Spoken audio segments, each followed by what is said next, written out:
Hey guys, welcome to That Florida Feeling. How is everybody this week? I hope it's been a good week.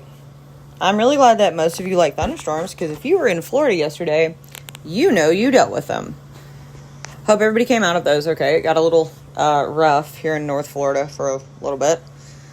Also, I'm glad everybody knows it's alligator mating season, because you know they get a little aggressive right now, so might not want to go near any bodies of water that looks like sweet tea, because you don't want to throw hands with a dinosaur. But seriously, thank you to everybody who interacts with these social media pages. You guys are awesome. I love seeing the memes and the comments, and I appreciate all of it. Also, guys, thank you so much for getting me to the top of the travel list on Good Pods. All the comments, all the reviews on Spotify and Apple. I literally started this podcast as just something to do, and I never imagined it would be the top of any list. So thank you so much. You guys are simply amazing. I really don't even, I was overwhelmed when I saw that. So thank you so much. Check out Unfiltered Studios. I'm part of that now, and there are some amazing people over there, some amazing podcasters, some amazing podcasts. There's a wide variety of topics. Stupid History Minute is on there. It's really great. It's literally about a minute. You learn about a topic, and it's really great if you just want to know random trivia, especially if you do trivia nights or if you ever aspire to be on Jeopardy. Stupid History Minute's on there. Also, check out Chronicles of a Virgo. She's awesome. She talks about a lot of great stuff on there. That's definitely one that I have been listening to a lot lately. And 12th Street Talkback. She does daily podcast. She's on a break right now, but they're just kind of uplifting, and they kind of make you feel good, and they kind of help you get through the day. And there's so many others on Unfiltered Studios that are just awesome for like sports or history or movies. Pedals of Support is another good one. She's got a lot of great topics on there too. So yeah, if you're looking to expand your podcast library, definitely check out Unfiltered Studios. Great group of people and podcast. So today we're going to finish up talking about some significant Florida history. And I have spaced this out probably over almost the course of a year. I think the first one I talked about was like July of last year. So we're in April now. Gosh, it's already April. So yeah, I've spaced this out over a year because this is a lot of history. And this is a significant part of Florida history. But I know that it's a lot of history to take in at once. So I decided to space it out. So today we are going to talk about the third and final Seminole War. And the Seminole War is a very important part of Florida's history. It's literally the only war that took place only in Florida. And it really it's kind of a dark spot in Florida's history. I mean, let's be really honest. We really weren't nice to the people who were here before us. And, but it's definitely something that we need to talk about in Florida history.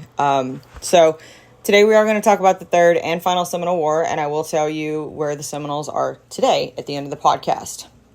So the Second Seminole War ended in August of 1842, and that war cost the U.S. more than $40 million. And that's $40 million in those days. I cannot even imagine what that would equal to today. Some insane number that is just skyrocket. So yeah, it cost a lot of money. And remember, in 1842... the U.S. still hadn't been around for a super long time. And Florida, not really barely a state. It's territory kind of thing. So, new to statehood, new country, and you just put $40 million into a war. That's insane. And in the Second War, they had over 40,000 military and obviously there'd be veterans, but volunteers serve during that war.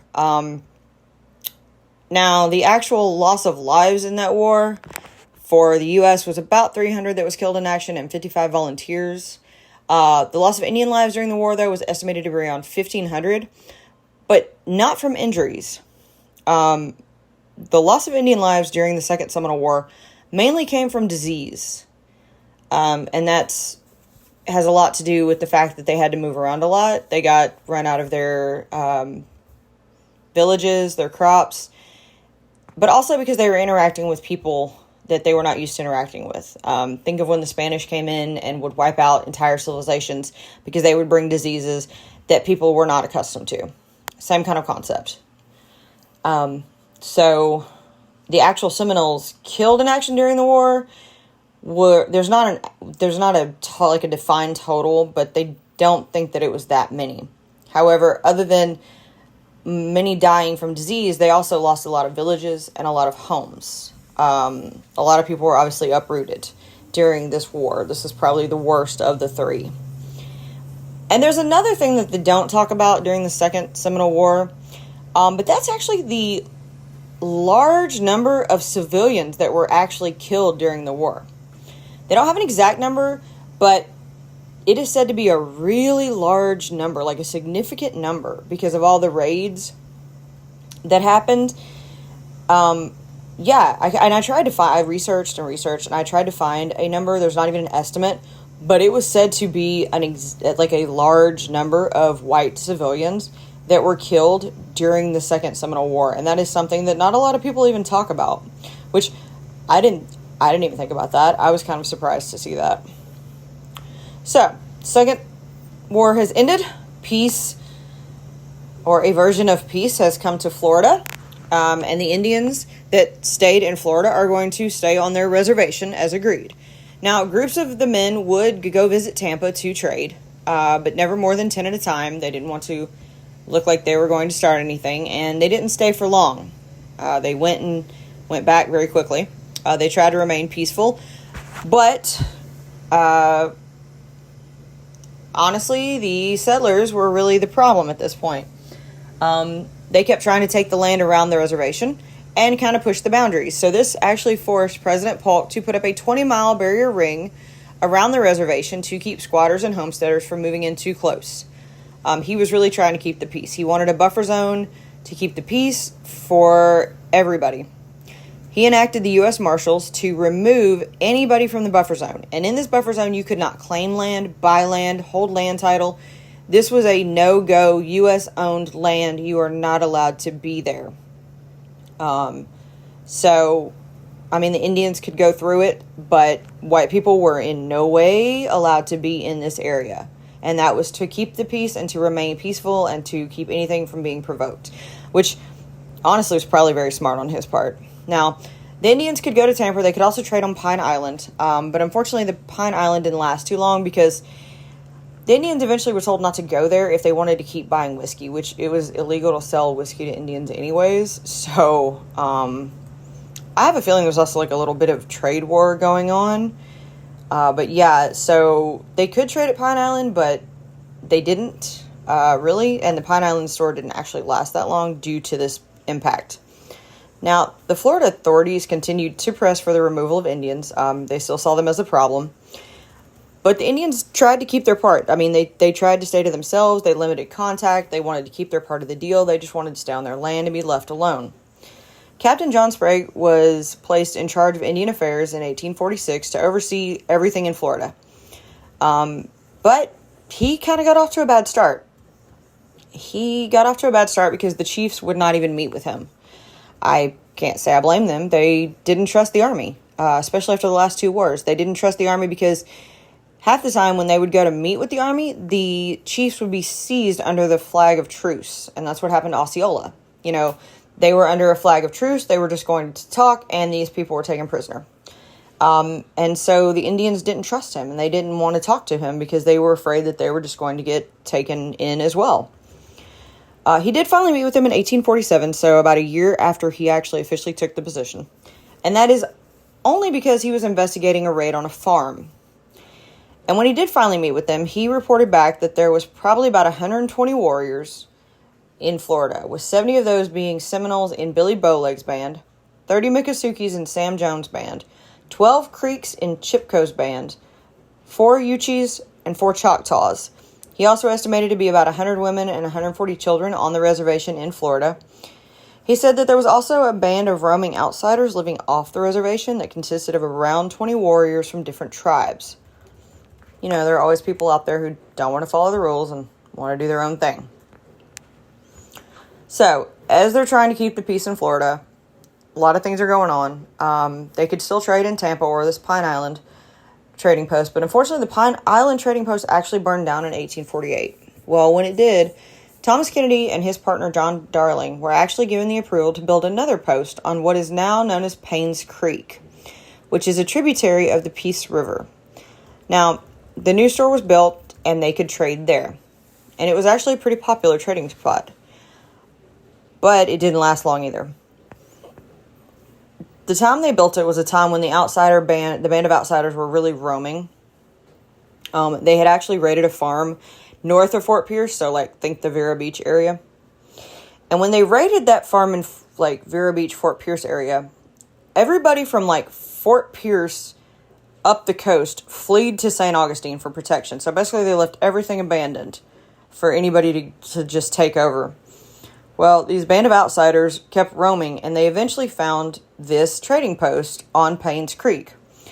Well, when they did, they killed 2 workers at the store.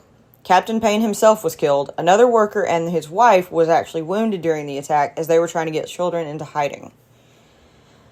So, now you've had a raid, you've had people flee, and you've got people dead.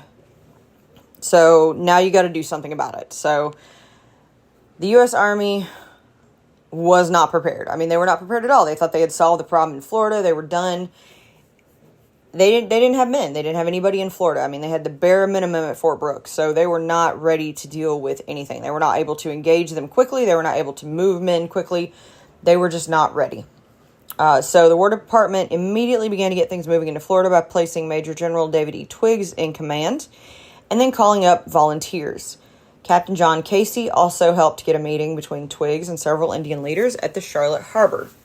One of those Indian leaders happened to be Billy Bowlegs, and Billy Bowlegs promised to deliver the 5 outsiders responsible for the raid and killings within 90 days of the meeting with Casey. This was done on a show of good faith. They wanted to show that they wanted to keep the peace as much as the next person, and that these were not their people. Well, Bowlegs delivered. He delivered 3 men and 1 severed head. The 5th man had escaped. Unfortunately, though, even though Bowlegs had kept his side of the promise, Twiggs had already been ordered to remove the Indians from Florida anyways. The possibility of more raids and massacres was too strong. The government was going to try 3 different tactics to remove the Indians this time. The Army had already increased to 1,500 men in Florida, and they were appropriated $100,000 total to bribe Indians to get them to move. They also used a delegation of Seminole chiefs to come from the Indian territories to negotiate with their Florida counterparts. The first group of Miccosukes actually agreed to leave, and 74 of them boarded the ship to New Orleans. They were paid almost $16,000 in bribes and compensation for leaving Florida. Honestly, that seems really low. $16,000 for 74 people. That's not even $1,000 a person. That just seems really low to make somebody up and just leave their land. 74 people agreed to leave. Fine. That's 74 of them. There's still some left. Now, the problem was that that group that was leaving, there were incidents around them, and that kind of soured the relationships. A few of those 74 Indians weren't Miccosukee, and they weren't supposed to leave. They were sent by mistake as they were in the outpost trying to trade the same day that the Miccosukee were getting paid for compensation, so they just took them with them. Another incident that happened was that a group of mounted infantry rode too far into the reservation against their agreements. So they felt that they had not kept their part and had, trespassed. And then the other ones don't feel fairly compensated enough to leave their lands, so they're not going to leave. So all that together made it where the rest of them were just not going to go. And basically, Twiggs had to report back to Washington that there was no hope of convincing anybody else to leave. They're just not going to leave at all. August of 1850 brought another incident that showed the peace in Florida was not going to be an option much longer. An orphan boy living in north central Florida, he was living and working on a farm. He had been taken in, he was living there. He was killed by Indians. The incident report reached Washington. because enough people in Florida outcried that this was not right. So after enough people complained loud enough, the Secretary of War demanded the surrender of the Indians responsible, or the whole tribe would be held responsible. Now, Captain Casey eventually got Bowlegs to help him to get the men responsible.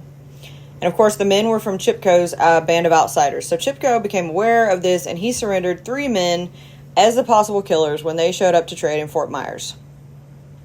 Now, the 3 men were taken prisoner, and they were talked to Casey.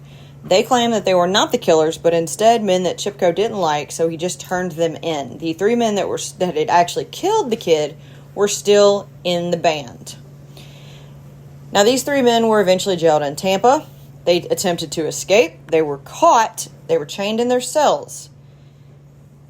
Turn of events.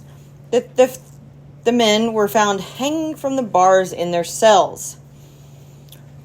They didn't take them down. In fact, one man was still alive when they found him, but they didn't cut him down until the next day. So he had long since passed when they decided to cut him down. Now, the constable that had actually chained them in their cells when they had tried to escape was actually the father-in-law of a brother of one of the men who had died at the trading post at Paynes Creek, or the Paynes Creek Massacre. So you know that there's probably a little bit of, revenge there. And I don't think that they magically just hung themselves from bars. I'm just saying. So, peace is not an option. People are not doing what they're supposed to be doing. Florida's in an uproar. General Luther Blake was appointed in 1851 to Florida to oversee the removal of Indians. They have to go now. He had successfully removed the Cherokee from Georgia and was seen more than capable of removing the Indians from Florida. Obviously, this man had never dealt with anybody from Florida. This man was given funding, lots of funding. He was able to pay every male $800, every woman $450, and every child $450 as well, just to relocate. He also went to the Indian Territory to find interpreters to take to Florida to help talk to the people to get them to relocate. So he got his people, and he went into Florida in March of 1852. He traveled into Florida, and by July of 1852, he found only 16, that agreed to go west. He even found Billy Bowlegs, and he was insistent on staying in Florida. So, Blake had an idea. He took Bowlegs to Washington, along with several other chiefs. He wanted to show them around. He wanted to let them meet with President Fillmore himself. He wanted to let them hear it from him that they were going to be moved, they were going to be compensated. Things were going to go well. So they met with the president. Bowlegs was even given a medal. They had a meeting about Florida. And Bowlegs and 3 other chiefs were persuaded to sign an agreement to leave Florida. The chiefs were taken around. They were seen on a tour of Baltimore, Philly, New York. Got to see all the sights, got to see other places, and they were eventually taken back to Florida so that they could leave. Well, when they arrived back in Florida, they promptly told everyone they had not signed such an agreement, and they didn't know what they were talking about. Blake was promptly fired in 1853, and Captain Casey, who had had the most success so far, was promptly put back in charge. Again, this man had never dealt with anybody from Florida. Now, the Florida militia had been instated in 1851 to ensure that any Indian who had not left would stay inside the boundaries of the reservation and cause no problems. The problem was that the militia was a disaster because they had only ever caught 1 man, 1 woman, but 140 feral hogs. I really want to know who thought to keep a statistic on the fact that you caught 140 feral hogs. Is that I know that feral hogs run wild in South Florida now and people want them gone, but this is 1851. Why do you need to know that you caught 140 feral hogs in 1851? Sorry, side note. The one woman that they did actually capture, they also got her family when they came looking for her. This woman committed suicide so that her family could get away. The militia was seen as an absolute disaster because they were lazy and they did not do their job. The final act before war was in 1854 when Secretary of War Jefferson Davis, yes, that Jefferson Davis, initiated a trade embargo against the Indians. He sold the land in South Florida to European American settlers. So basically, he sold their land from underneath them. He also put in a stronger army presence in South Florida. He wanted to initiate conflict with the Seminoles, giving them no choice but to leave or to use force. In 1855, a huge increase in army presence in Florida with more than 700 troops came through the peninsula. A group of Seminoles had gathered at Taylor Creek, which is near Lake Okeechobee's north side. And of course, if provoked, they would attack.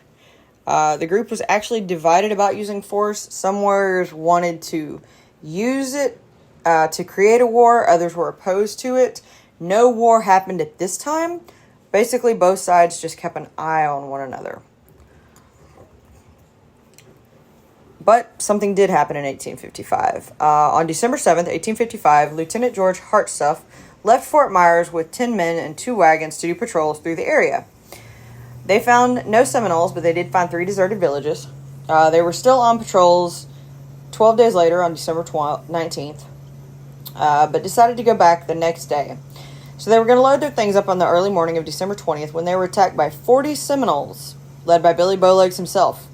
Several soldiers were shot, including Hartsuff, but he managed to survive. The Seminoles did eventually kill and scalp 4 men. They killed the mules, they looted and burned the wagons, and they took some horses. 7 men, 4 of which were wounded, actually made it back to Fort Myers. Now, the news of this attack did reach Tampa, and the men this time thought that maybe the militia could do something about it. So they elected the militia to march out and go see what they could find. They marched into the Peace River Valley, got more men, and manned forts all along the river. So now they're trying to keep an eye on things.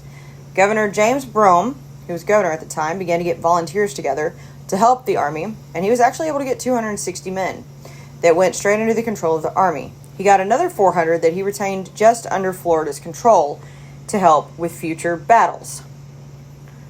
On January 6th of 1856, two men had been gathering Kuntai Palm south of the Miami River and were killed, which caused all the settlers in that area to flee to Fort Dallas and go to Key Biscayne because obviously there was people roaming and they were scared. Well, they were right to be because a band of 20 Seminoles attacked a woodcutting patrol outside of Fort Denard, killing 5 of the 6 men. So now they're out for blood. The militias were posted all up and down the coast, but these raids continued to happen. They especially happened on the west side, along the coast south of Tampa Bay. They ended up killing 1 man and burning his house in what would now be considered Sarasota.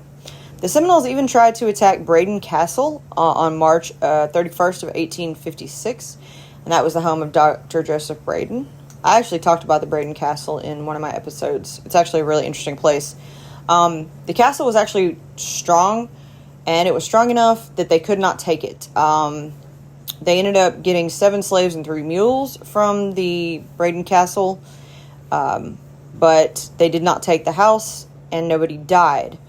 Unfortunately, though, these Seminoles were slowed down from this raid by the loot and prisoners, and they were eventually caught up to by the militia when they stopped to eat a slaughtered cow that they had found. The militia managed to kill 2 of the Seminoles and recapture the slaves and mules. They even displayed one of the Seminole scalps in Tampa and another one in Manatee. Because if nothing, we are not barbaric. April of 1856 brought regular patrols, but little contact was made with the Seminoles, which is not surprising. They know the land really well and they know how to hide. Now, one 6-hour battle did occur near Bowlegstown, which would be in modern-day Dixie County, which is a little bit north. And they actually had 4 killed and 3 wounded before the Seminoles withdrew. Of course, the Seminoles continued raiding all over the state, really raining terror all over everybody. May 15th of 1856, the Seminoles attacked the farmhouse of Captain Robert Bradley, just north of Tampa, killing 2 of his young children. 1 Seminole was actually killed by Bradley. They think that Bradley might have been targeted, though, because he killed Tiger Tail's brother in the Second Seminole War. On May 17th of 1856, the Seminoles killed 3 men when they ambushed a wagon train in central Florida. This caused all mail and stagecoach services to be suspended out of Tampa for protection at this time. So at least they're taking it seriously. June brought more fighting, which had to suck because it's hot as hell in Florida at that time. June 14th of 1856 saw the Seminoles attack the Willoughby Tills farm 2 miles from Fort Meade. The people were able to get in the house safely, and they did hold the Seminoles at bay. Because it is so close to Fort Meade, the gunfire was heard at Fort Meade, and 7 mounted men responded. Unfortunately, 3 of the militiamen were killed, 2 were wounded. But, no civilians died in that skirmish. On June 16th, 20 militiamen from Fort Fraser near Lakeland surprised a group of Seminoles along the Peace River, killing some of the Seminoles. The militiamen withdrew after losing 2 men and 3 more were wounded. Now, the amount of Seminoles in that attack is unclear, but one that was killed was actually Ossine, I cannot say this, Testingi. And he was actually the main chief that had been leading the attacks against the other settlers. He was among that band of outsiders. And he was one of the people who just didn't want peace. He wanted his land back. He didn't like the white people. He wanted them gone. So for them to actually kill him was surprising, because he was one of the main instigators in the battles. Now, the people of Florida were pretty much over the war and the militia at this point. They didn't want it. They were tired of civilians being killed. They were tired of being scared at night. And the militia was just as useless as I told you at only catching feral hogs, apparently. They were supposed to be patrolling when they were supposed to be, on their patrols. They weren't. They were working their own farms. They were getting drunk. They were doing nothing. Or they were raiding places themselves when people would abandon them. The officers weren't cooperating with the army as required. They were not helping people that they were supposed to protect. And in worst part, they had yet to actually prevent any attack against any settlers. So, they don't want the militia at this point. They're done. We've already seen that all they can do is capture hogs. So, you're useless. Brigadier General William S. Harney was put in charge of Florida in September of 1856. He was in charge of all the federal troops in Florida.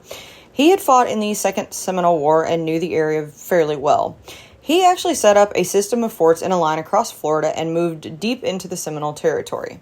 He wanted to confine them to the Everglades, knowing that it would be hard for them to live there during the wet season as it floods. He wanted to try to catch them as they were leaving the flooded areas. That actually kind of makes sense. He made one final attempt to negotiate with them, but after no contact, he continued to move in. In January of 1857, he put his plan into action. He unfortunately had little results by April and was moved to Kansas to deal with the uprisings there. Okay, that doesn't surprise me considering that January is not the wet season. It's really not. Okay, well, there's your first problem. That's why you failed. So, as 1857 progresses, they continue to slowly capture Seminoles. Not many, but just a couple at a time. They tried using boat patrols, but they found that the Seminoles could easily evade them as they knew the waterways much better. They also found that in the boat patrols, if they had to repair a boat, most men did not know how to repair a boat and did not have woodworking skills. Shocking. Florida had almost 800 men in the state as of 1857 to work on capturing the Seminoles, but the captures were slow. They did capture 18 women and children from Billy Bowleg's band in November. The troops continued to move through into Indian territory. They kept continuing to find destroyed crops and towns, but yet no Indians. They did move into Big Cypress Swamp on New Year's Day of 1858, and they started to destroy towns or crops that they found along the way.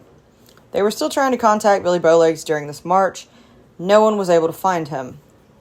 They finally stopped the march, gave it one final attempt to contact him, and finally they got him. The Seminoles had finally been given land separate from the Creeks, because that was really the problem they had out west, is that they wanted their own land. They didn't want to share it with the Creeks or anybody else. They were finally given the land of their own out west. So when they finally did contact Billy Bowlegs, they were able to tell him this. Also, that they could now get cash payments of $500 for each warrior, with more going to the chiefs, and some to each woman and children. On March 15th, Bowlegs and Assawar's bands accepted all offers to go west. And on May 4th, a total of 163 were sent to New Orleans, which meant that on May 8th of 1856, Colonel Loomis declared the war to be officially over. That is the end of the Third Seminole War in Florida. Now, just because the war is over doesn't mean it's actually over. Surprisingly, there was still about 100 Seminoles in Florida, possibly more. They never had a final count. Not everybody was captured. Not everybody agreed to this. There were still some living in the swamps or in the pockets, especially in the Everglades or even up north. So not everybody left. They're still here. In December of 1858, the U.S. government contacted 75 of them, and they agreed to go out west. They left the state in February of 1859, but there's still more. There's still small numbers because Sam Jones never left Florida. He continued to live with his band in southeast Florida, so he's still in the Everglades at this point. They were living inland from Miami and Fort Lauderdale. Chipko never left. Him and his band lived in north of Lake Okeechobee. They had always evaded the army and the militia because they knew the area better than anybody else. And then there were other remaining families that were scattered throughout the Everglades that were able to evade capture. Now, with the war officially over, the Seminoles now had no protection. Absolutely none. So all they could do was avoid settlers at all costs. They had to live in the places where nobody else wanted to. The government did disband the militia. They sent the army troops to other posts, and they only left a small amount in Florida around Fort Brooke. A lot of the smaller forts were decommissioned and stripped and allowed by settlers to reuse the material. The Seminoles were virtually left alone. They were contacted again during the Civil War because they had fought for the Union during the Revolutionary War, but after the 3 Seminole Wars, they wanted to remain neutral. They wanted nothing to do with the U.S., and I can't say I blame them. In 1868, the Florida Constitution, developed during the Reconstruction period, gave Seminoles 1 seat in the House and 1 seat in the Senate. They chose to never fill these seats. They didn't feel they had the rights. They didn't want to deal with it. Eventually, they were taken back. And, of course, barriers were put up, much like they were against minorities and African Americans, where, there was discrepancies against voting, or they just weren't allowed to vote, or they made it hard for them to vote. And these barriers really did last until the Civil Rights Movement, where everybody got the right to vote, when Florida adopted the current state constitution as it has and has been in standing since 1968. Which I find to be hilarious because Florida was the first free settlement in Fort Moss, just north of St. Augustine, to be freed black people, freed African Americans. So to have them go so far backwards is just amazing to me. And it's funny that I'm talking about this because today is April 4th. This would have been the day that Martin Luther King Jr. was shot. Because I'm recording this a day ahead. This is Thursday. So it's funny that I talk about it, especially in St. Augustine, because in St. Augustine, there was actually a civil rights movement. And you can hear about it in one of my St. Augustine episodes. But it's just so sad to see how far back they went in rights, including the Seminoles and the African Americans and the other minorities, and because there's a lot more minorities in Florida at this point than people realized, that they didn't get those rights back until 1968. Sorry, side note. A small number of Seminoles did live in relative isolation in Lake Okeechobee and the Everglades until the 20th century. Of course, a lot of things started to change in the 20th century, 1900s. Tourists started to come in. Building projects, flood control, drain projects for the lake, especially in the late 1800s. They brought in a lot of new land out for development, especially during the drain projects. It opened up a lot of new areas. The area began to develop. The Tamiami Trail was completed, and that meant that more tourists and people were coming to the area. So the Seminoles went from living in relative isolation to working on farms, working on ranches, opening souvenir stands, giving tours, especially as new streams of people started to come into the area and Florida became more populated. Now, in the 1940s, the Seminoles began to move into official reservations and establishing tribal governments to form ties with the Bureau of Indian Affairs. In 1957, most Seminoles had established formal relations with the U.S. government as the Seminole Tribe of Florida. That's as it stands today. The tribe is headquartered in Hollywood, Florida. They actually control I believe it's 7 reservations. Big Cypress Indian Reservation, Brighton Reservation, Fort Pierce Reservation, Hollywood Reservation, I never can say this one, Immokalee Reservation, and Tampa Reservation. Sorry, 6.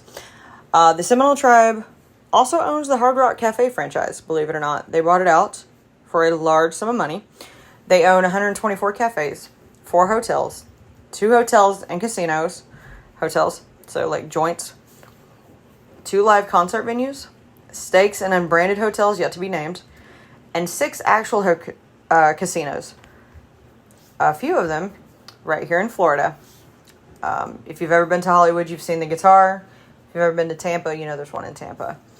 They also have stakes in the citrus, cattle, and forestry industry here in Florida. The Miccosukee branch of the Seminoles also held on to a more traditional lifestyle in the Everglades, but they wanted more privacy. They have come out more. They do show their lifestyle more now as a tourist attraction that includes wrestling alligators, selling crafts, and giving eco tours of the land. They also received federal recognition as their own separate nation in 1962 as the Miccosukee Indian Reservation. It is 333 acres of its own reservation, and it is the northern border of the Everglades National Park. Now, the Seminoles have obviously not had the best time in Florida, but they have persisted. They knew what they had, and they wanted to stay. They listened to the lands and their ancestors, and it worked. It let them hide. They knew the lands, they hid in them, and they kept them. And they've still kept them. They kept them as long as they could. And they are still in Florida because they refused to leave, and I think that's absolutely amazing. I think it's great. I think we were wrong for making them leave. And I'm glad that they went out, and they are still here to this day. They're still able to continue to influence Florida and not let it be forgotten past. They still have so many influences in Florida. The Florida State Seminoles, that's the main one. Of course, the casinos. There's been plenty of people who have come out in conservation rights. There have been politicians that have come out from the Seminoles. And so these people have had a lasting impact on Florida, even from these Seminole Wars. So I'm glad that this is something that I have gotten to talk about, even if it took us, about a year. Had to spread it out a little bit. It is a lot of information and a lot of history. So thank you for listening to some Florida history this week. I hope you guys learned something new about some parts of Florida that you either live in or visit, or now have a new appreciation for certain parts of Florida. Again, guys, don't be afraid to check out those social media pages. Post those memes. Post them. I love it. Don't forget to drink your water, guys. Wear your sunscreen if you're going to lay out. I know it's starting to get warm, but wear your sunscreen. It'll do you good in the long run. Be nice to one another. There are plenty of mean people in the world. Don't be the next one. And as always, guys, that's your daily dose of sunshine. This podcast is a production of Unfiltered Studios. If you would like to know more about joining Unfiltered Studios, please visit our website at unfpod.com for more information.